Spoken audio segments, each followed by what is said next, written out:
So mga idol, subukan natin to sa araw. Inverter lang tapos itong solar panel, no? Samahan nyo ako. Tara. Let's go, guys!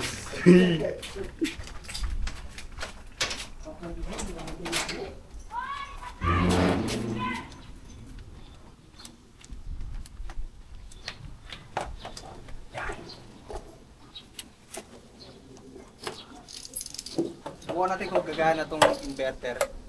Tapos sa solar.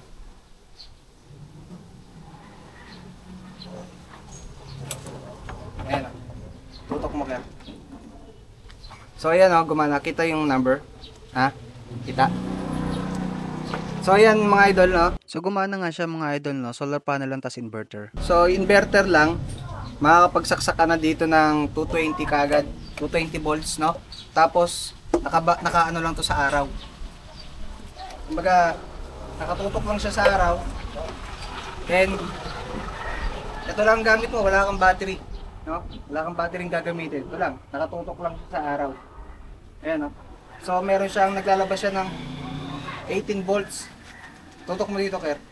18 volts. Yung na-read niya mga idol 18 volts pero depende pa rin sa araw, no? Sa mga idol kung gusto niyo ng ganito, is mag-iiwan na lang ako ng link sa yellow basket natin, no?